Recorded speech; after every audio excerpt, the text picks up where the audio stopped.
Hi there guys, welcome back. My name's Brian and today we're going to be talking about how I like to paint Solar Watch Custodes.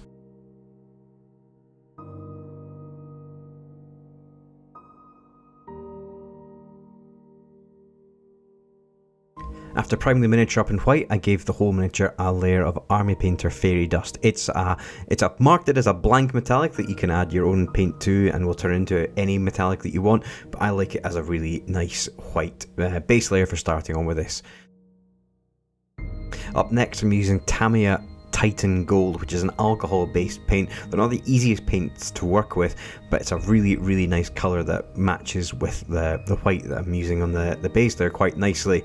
Don't use any posh fancy brushes for this because, like I said, they're alcohol based paint. You'll be wanting to clean your brushes with isopropyl alcohol, so like I said, none of your fancy Winsor and Newton brushes for these. Just go around, take your time, get all the details and the trim work looking nice with that Titan Gold.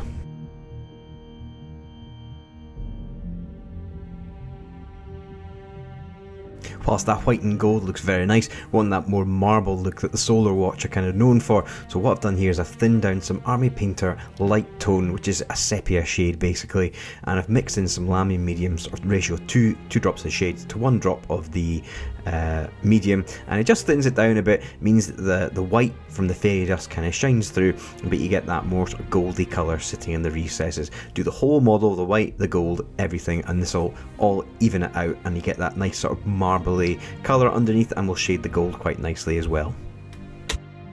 Going to start work on the fabric now and all the details, so corn red is a perfect place to start with this. Might need a couple of coats over the white, just go around all the cloth, the plume on the top of the head. I like to do the gemstones as well, and then from then on we'll be highlighting them up.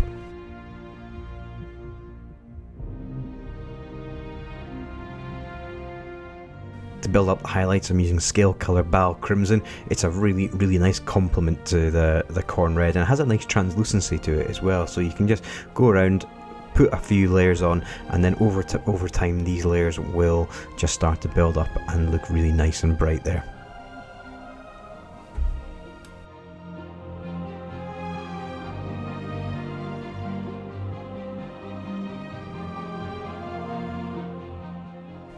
To add a bit of depth to the recesses, I'm taking some Sigvald Burgundy Citadel Contrast, just a very small amount, just into the sort of the deepest parts of the cloth there, and just complements the corn red, the Bal Crimson, and just gives it a nice bit of depth, like I said.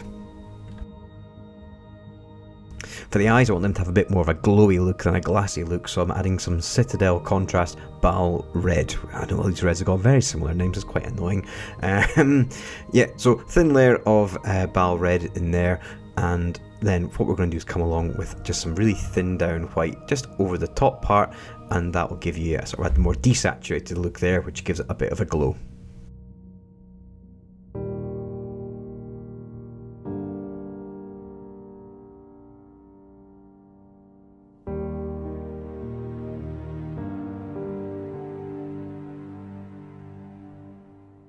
Any silver details I'm going to put on the miniature, like I've already done on him just under his chest piece there, I'm using Tamiya silver because I want it to be a bit more bright and a bit more ornate than your typical sort of gunmetal silver that you might use here. So just going around all the details, getting some of that nice bright silver down there. Again, alcohol based paint, so just be careful with what brush you use here.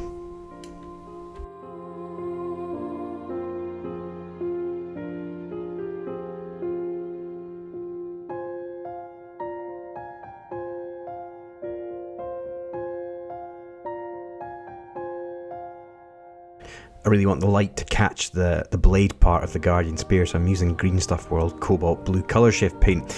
It goes on really nicely over black, but you need to give it a really good shake before you put it on here. Nothing fancy, just like a nice smooth layer over the black, and once it's dry you can see it really catches the light nicely. And once he's done, I've put him in here with some of his pals. I quite like how these guys look. Hope you've enjoyed this video. Hope you think they look good too. If you have any questions, send me a message on Twitter. Otherwise, hopefully I'll see you next time.